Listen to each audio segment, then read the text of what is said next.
자, 오늘 말씀은 첫 표적의 의미라는 제목으로 여러분과 말씀에 도전을 받고자 해요. 이 요한복음 2장에 나와 있는 가나 혼인잔치의 이야기는 우리 성도님들이 한국교회를 다니는 또 1년 이상 교회를 다녔다 하면 이 말씀은 누구나 잘 아는 유명한 말씀이라 생각이 듭니다. 그런데 이 말씀을 우리 성도님들이 너무도 잘 알기에 이 말씀에 대한 그 결론을 쉽게 결말을 내어버리는 경우들이 많이 있죠. 우리 이 물에 대해서 많은 설교자들이나 우리 또 듣는 성도님들이 무엇으로서 많이 이렇게 좀 이해를 하십니까? 이렇게 그 물을 항아리까지 채워라. 그래서 포도주가 되었다라는 이 말에 대해서 많은 설교자들이 이것을 성령 충만함으로 이렇게 표현하는 것들을 많이 들어보셨을 거예요. 그런데 이 이야기가 실제로 그런 이야기를 담고 있느냐라는 것을 여러분과 함께 도전받고자 하는 거죠. 실제로 하나님의 백성들이 성령 충만함을 받아서 그로 인하여 하나님께 영광 돌려야 되느냐, 틀린 말은 아니지만 실제적으로 이 말씀이 가지고자 하는 의도가 그건가 하는 거예요.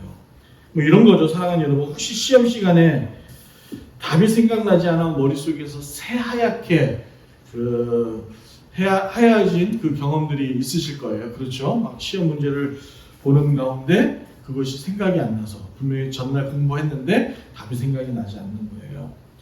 아주 유명한 예화가 있죠. 한 청년이 중학생 시절 그 시험 문제를 이제 이렇게 시험을 보려고 하는데 시험 문제 답이 생각나지 않는 거예요. 시험 문제의 그 문제는 이런 거예요. 사람의 신체 중 가슴 부위의 명칭이 무엇입니까? 이것을 쓰세요라는 거예요. 가슴 부위의 명칭이 답은 흉부입니다. 흉부. 들어보셨죠? 흉부예요. 그런데 이 청년이 중학생 시절 이 흉부라는 단어가 생각나지가 않는 거예요. 분명히 아는데 머릿속에서 생각은 나는데 정확한 명칭이 기억나지 않는 거죠. 그러다 보니 시간은 자꾸만 흘러가고 종은 울리듯 다가오는 시간이 된 거예요. 결국 생각나지 않는 청년은 빈칸으로 두는 바에 차라리 내 기억나는 단어라도 써보자 해갖고 용감하게 답을 썼습니다. 그런데 시험이 끝나고 친구들과 함께 답을 맞춰본 순간 교실이 폭소로 바뀐 거예요. 왜냐면 그 청년이 쓴 답이 이겁니다. 이 가슴 부위의 명칭이 뭐라고요? 흉부예요. 근데 이 청년의 생각이 나지 않아서 중학교 시절에 쓴 거예요. 뭐라고 썼냐면 갑바라고 답을 쓴 거죠. 네. 그 친구가 누굴까요? 우리 이해람 청년이었습니다. 여러분, 근데 이게 아는 것 같지만 정확하게 아는 게 아닌 거죠. 그러니까 아는 것 같지만 아는 게 아니므로 이거는 아는 게 아닌 거예요. 그래서 오답을 쓴 거죠. 이게 무슨 말씀이냐면 예수님을 믿고 따르는 여러분과 제가 하나님의 말씀에 대한 의도를 정확하게 파악하지 않으면 그건 아는 것 같지만 아는 게 아닌 거예요. 특히 이게 무엇과 관련이 되냐면 우리가 누구를 믿습니까? 그렇죠. 삼위 하나님을 믿죠. 그런데 성경에서 말하는 그 삼위 하나님이 현재 내가 믿는 하나님이 아닐 수 있다는 거예요. 그래서 이스라엘의 신앙의 실패가 어디서 왔느냐? 거기서 온 거죠. 그래서 호세아서에 보면 호세아 선지자가 하나님을 아는 것이 너무도 중요하다라고 우리에게 말씀한 이유가 거기에 있는 거예요. 그러니까 10년, 30년 평생을 신앙생활 했고 교회를 열심히 다니고 섬기고 봉사했는데 내가 아는 하나님이, 내가 믿는 하나님이 이 성경에서 말하는 하나님이 아닐 수도 있다라는 것이죠. 그래서 우리가 성경을 바로 아는 게 중요합니다. 왜냐하면 성경은 우리의 인생을 바꾸기 때문이죠. 그렇죠. 더 나아가 구원과도 관련이 있기 때문 아니겠습니까? 사랑하는 여러분, 오늘 제목이 첫 표적이에요. 요한복음에서 이 표적이라는 단어는 어떤 무엇인가를 가리키는, 여러분 그 운전하다 보면 지금이야 이제 내비게이션이 있어서 그런데 우리 이제 옛날에 내비게이션이 없을 때에 우리 운전자들이 길을 잘 모르고 이렇게 처음 가는 그런 길을 갔을 때 주목하는 시선이 있었습니다. 그게 뭐였죠? 이정표요. 이정표. 그래서 뭐 A 길로 가십시오, B 가십시오, 뭐 68번 도로로 가십시오 이런 것들을 보고 우리가 길을 찾아서 갔던 기억이 있습니다. 표적이라는 원어의 뜻이 이거예요. 어떤 것을 가리키는 방향, 지시라는 거죠. 이게 이적, 표적 그런 거예요. 우리는 이적, 표적 그러면 뭔가 신비롭고 어떤 놀라운 기적 같은 일들로만 머리에 인식하고 있는데 예수님께서 이러한 표적을 행하시고 기적을 행하신 데에는 무엇인가를 가리키기 위한 의도였다는 거예요. 여러분, 특히 우리가 오늘 읽었던 요한복음에 있어서 사도 요한은 자기가 왜 복음서를 썼는지에 대한 이유를 명확하게 복음서에서 기록하고 있습니다.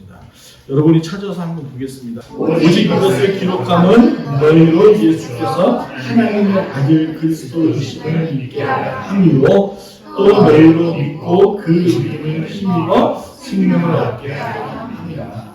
그러니까 사도 요한이 복음서, 이 요한복음을 쓴 이유에 대하여 31절에서 명확하게 쓰고 있는 것이죠.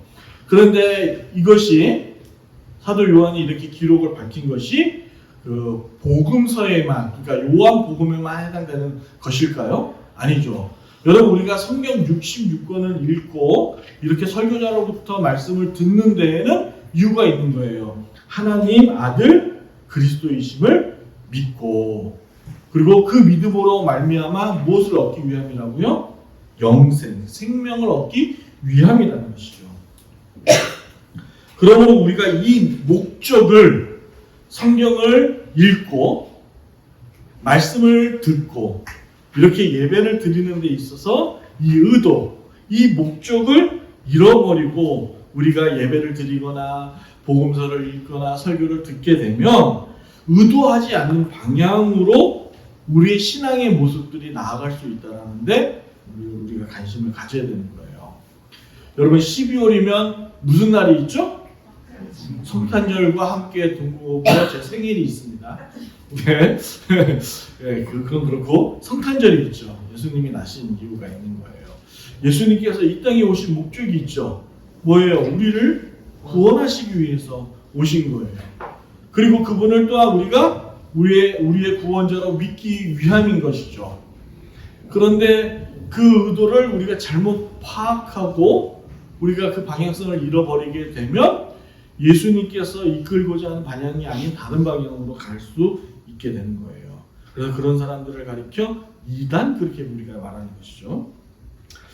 오늘 여러분과 함께 읽은 2장 1절에 보면 우리 한글 성경에는 앞절에 그리고라는 단어가 없어요. 그리고라는 단어가.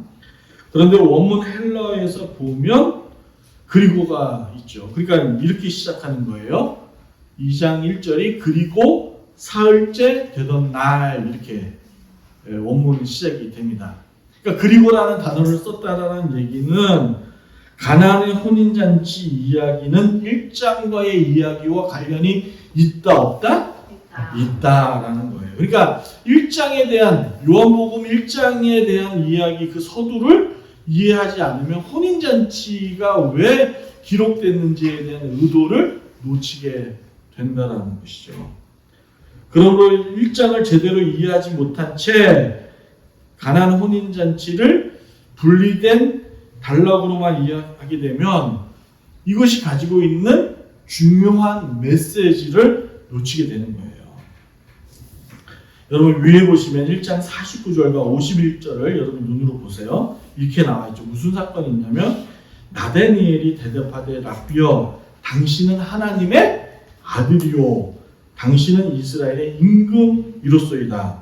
예수께서 대답하여 이르시되 내가 너를 무화과 나무 아래에서 보았다 함으로 믿느냐? 이보다 더 큰 일을 보리라. 또 이르시되 진실로 진실로 너희에게 이르노니 하늘이 열리고 하나님의 사자들이 인자 위에 오르락내리락 하는 것을 보리라 하시니라. 이 1장 49절과 51절에서 이 나다니엘과의 예수님과의 그 대화에서 중요한 핵심 포인트는 뭐냐면 나 예수가 하나님의 아들이다 라는 것과 또 한 가지 큰 일을 보리라 라고 하셨죠. 여기서 이 큰 일을 본다라는 사건은 앞으로 일어날 예수님의 십자가의 사건을 이야기합니다. 그리고 십자가의 죽음과 더불어 사흘 만에 예수님께서 부활할 그 놀라운 사건을 보게 된 것이죠. 그러므로 우리도 이 가나안 혼인잔치를 통해서 도전받아야 될 것이 무엇이냐면 이 잔치에서 벌어진 예수님 그 사건을 해결하시고 이적을 행하신 예수님이 누구냐라는 거예요. 예수님이 어떤 분이냐는 것을 볼 수 있어야 한다는 것이죠.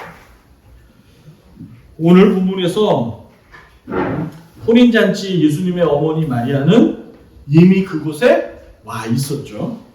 그리고 예수님과 제자들의 초청을 받아온 상황인 거예요.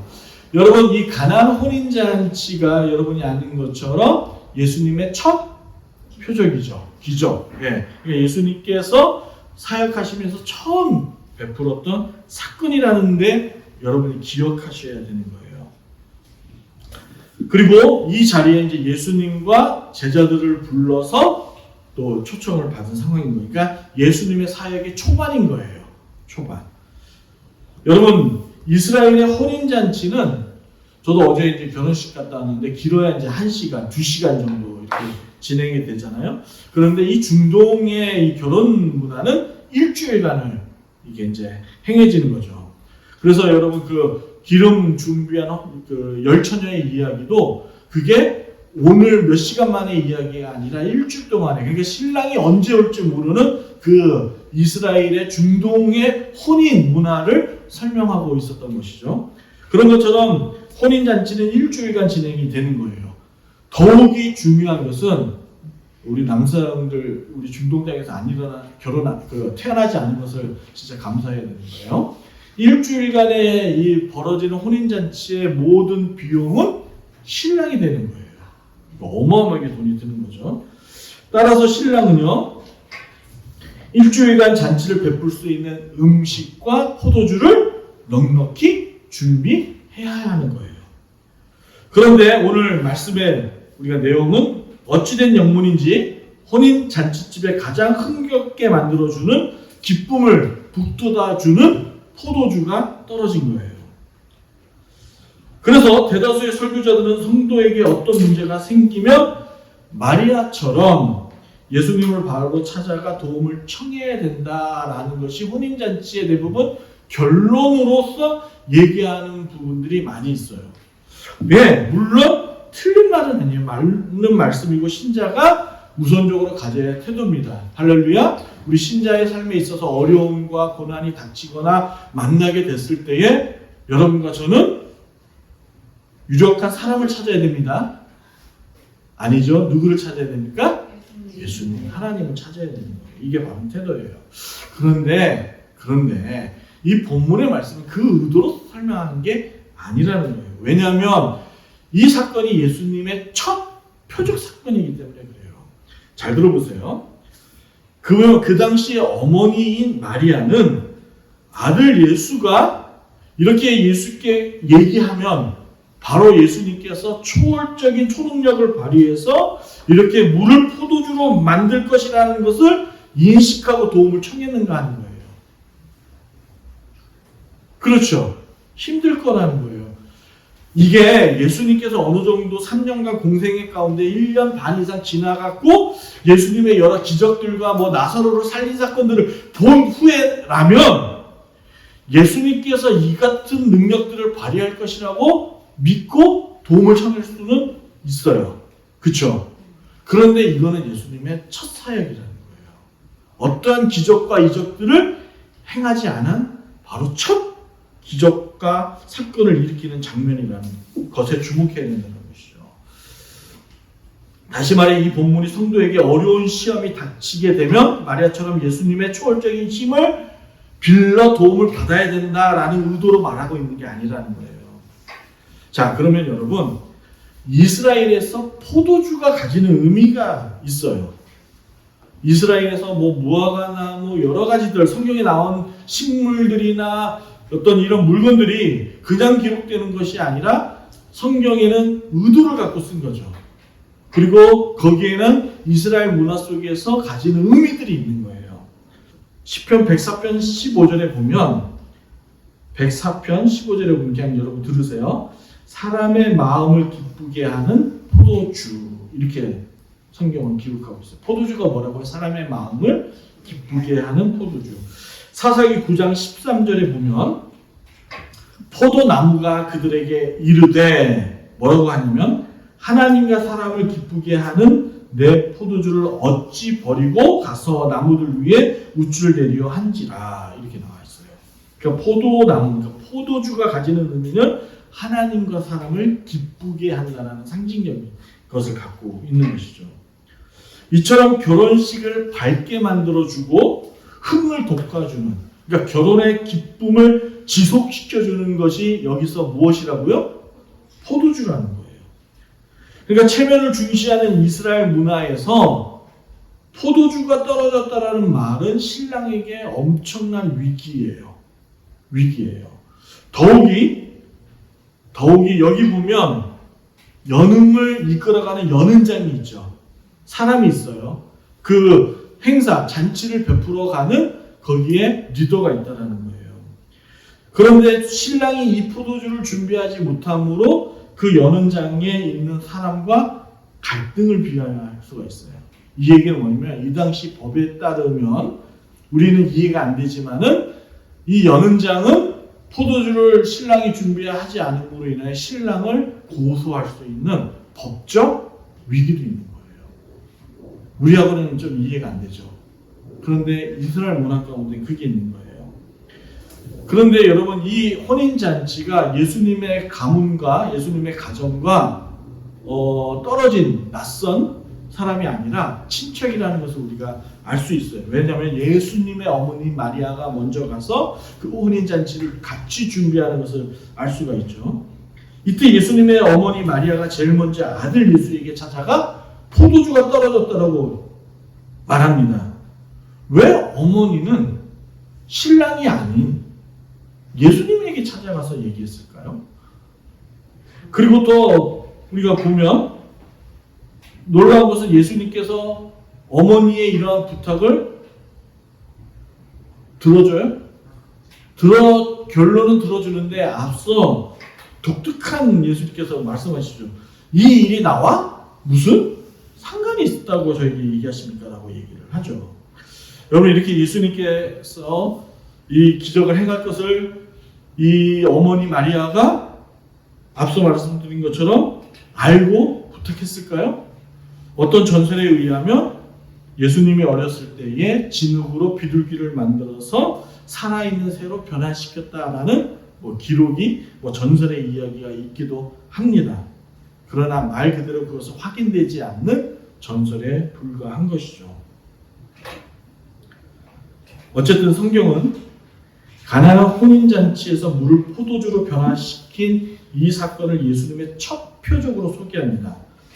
그리고 이 소개하는 점에서 어머니 마리아가 아들 예수가 이적을 일으킬 것을 기대해서 먼저 찾아갔다라고 보기에는 이 해석이 무리가 있는 거예요. 이 점에서 4절에 보시면 아주 독특한 것이 있죠. 4절 봅시다. 세 번역으로 보면 더 명확하게 그 내용이 이해가 되는데 화면에 보겠습니다. 여러분의 목소리로 화면에 보시고 있습니다. 시작.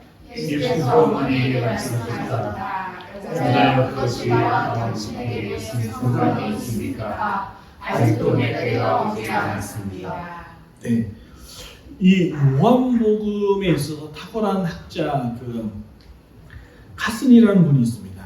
이제 신학자이시자 그 말씀을 이렇게 이제 주석하시는 주석가인데 이 부분에 대해서 이렇게 얘기해요. 마리아가 예수님을 먼저 찾은 것은 마리아의 친척이 되는 신랑 집의 큰 문제로 비화될 수 있어. 비화가 어떤 거예요? 큰 문제가 고소 문제가 일어날 수 있다고 말씀드렸죠.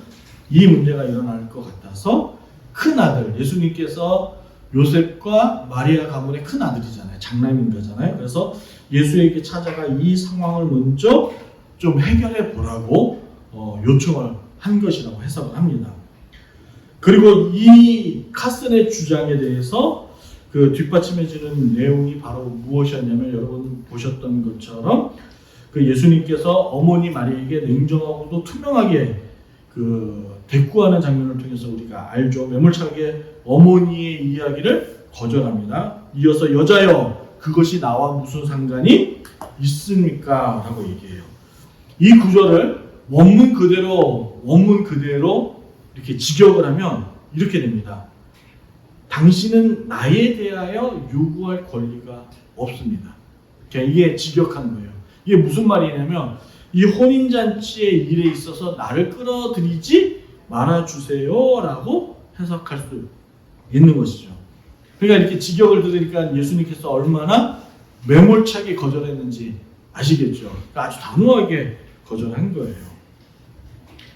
예수님의 어머니 마리아는 예수님의 육신적 어머니로서 걸음마를 가르쳤을 것이고 그리고 세상에 살아가는 여러 인생의 기술들을 분명 어머니 마리아가 그의 아들 예수에게 가르쳤을 거예요.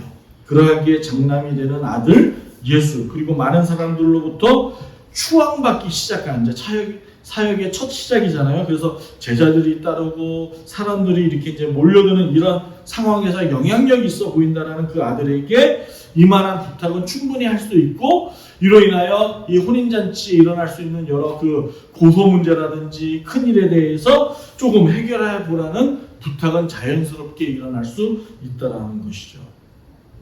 그런데 우리가 주목해서 봐야 될 것이 뭐냐면 예수님의 거절에 대한 문제예요.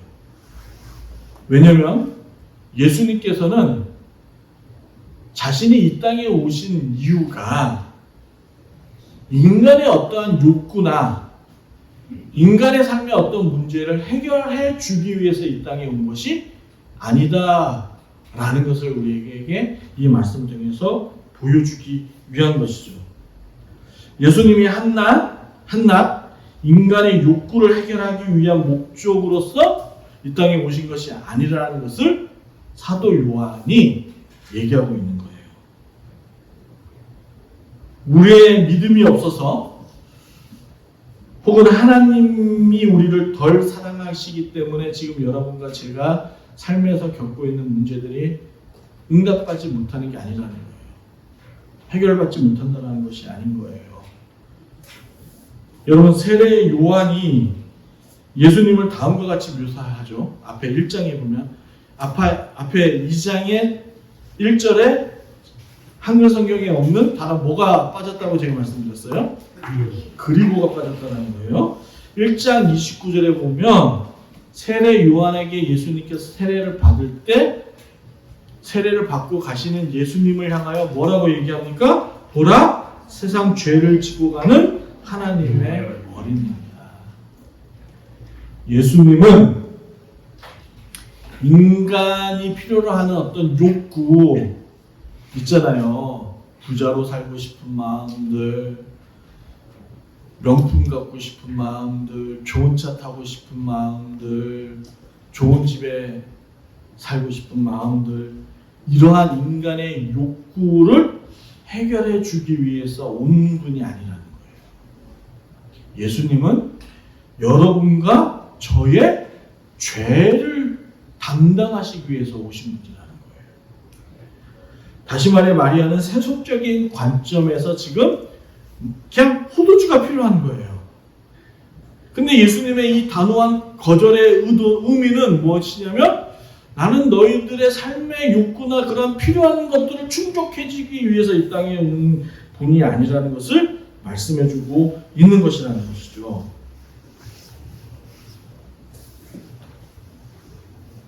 예수님은 물로 포도주를 변화시킨 이 표적을 통해 선지자의 예언을 기억하게 하십니다. 여러분 이 가나안 혼인잔치가 구약의 예언의 의미를 말하고 있다는 거 여러분 혹시 아십니까? 여러분 예레미야입니다. 그것도 제가 화면에 세 번역으로 띄워놨습니다. 31장 12절입니다. 화면에 보시면 31장 12절 여러분 보이시죠? 여러분의 목소리로 읽습니다. 시작. 돌아와서 예루살렘 꼭대기에서 찬송을 부르고 주의 좋은 손을 들고 집과 새 포도주와 기름과 양 새끼와 성화제를 받고 기뻐할 것이며 그들의 마음은 의린 동산과 같아서 다시는 저를 잊지 않을 것이다. 13절입니다. 화면 넘겨주시고 그때의 처녀가 춤을 추며 기뻐하고 젊은이와 노인들이 함께 즐거워할 것이다. 내가 그들의 슬픔을 무엇으로 바꾸고요? 기쁨으로 바꿔놓고 그들의 위로하여 주겠다. 그들이 근심에서 벗어나서 기뻐할 것이다. 지금 주님은요, 너희들이 슬픈 이유가 30평 집이 없어서가 아니야. 좋은 차를 못 타서가 아니야. 너희들이 지금 마음에 낙심이 되고 근심이 되는 이유는 너희들 옆에 명품백이 없어서가 아니라는 거야 라고 얘기하시는 거예요. 예. 그리고 그러므로 너희에게는 세상의 포도주가 아니라 새 포도주가 너희에게 필요하다라고 말씀하시고 있는 거예요. 요한은 가나 혼인잔치를 통해 하나님을 온전히 섬기지 못하는 이스라엘의 실패의 원인을 예레미야를 통해서 그들이 하나님을 제대로 알지 못하고 하나님을 믿는다라고 열심히 떠들어 제사도 드리고 성전을 찾아가 기도했지만 그것이 진정한 하나님을 믿는 것이 아니었어 라고 얘기를 하는 거예요. 너희들은 그저 포도주만 있으면 되는 줄 알았지. 그게 아닌 거야.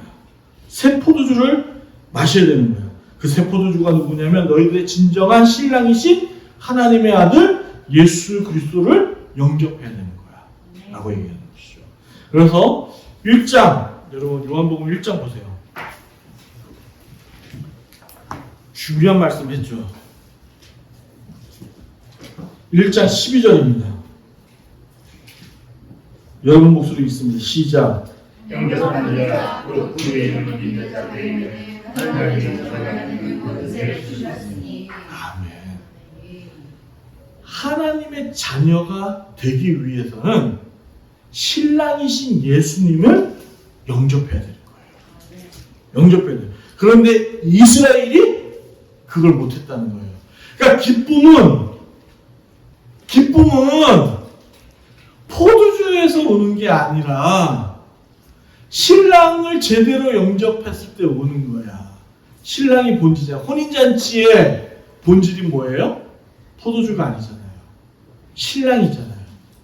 그 당시에 우리가 열처녀의 비유에서도 일주일간 혼인잔치 가운데에 언제 신랑이 올지 몰라요. 그래서 신부는 기름을 넉넉히 준비해야 되는 것이죠. 포도주도 음식도 그런 의미에서 넉넉히 준비하는 거예요. 그런데 지금의 혼인잔치에서의 낙심은 무엇 때문에 낙심한 거예요? 포도주가 떨어져서 낙심한 거예요. 그런데 이스라엘에게 있어서 중요한 건 포도주가 아니고 하나님을 제대로 영접하지 못한 그곳에서 너희들의 낙심과 근심과 불안과 슬픔이 왔다라는 것을 말하고 있는 것이죠. 여러분 앞서 혼인 잔치집의 음식과 포도주를 누가 준비해야 된다고 말씀드렸어요? 신랑이 준비해야 돼요. 신랑이 내는 거예요. 이처럼 예수님은 신약 교회의 신랑이 되시기 위해 큰 비용을 지불하셨죠. 자신이 직접 그 비용을 지불하셨어요. 그리고 신부가 되는 교회와 혼인을 맺으셨죠. 여러분 여기서 때가 아직 이르지 아니했다라는 예수님의 그 때는 무엇이냐면 예수님의 형벌적 십자가와 죽음 다음으로 이어지는 그 부활에 대한 그 부활을 통한 영원한 결혼식을 상징하는 이것이 아직 때가 되지 않았다는 것을 말하고 있는 거예요.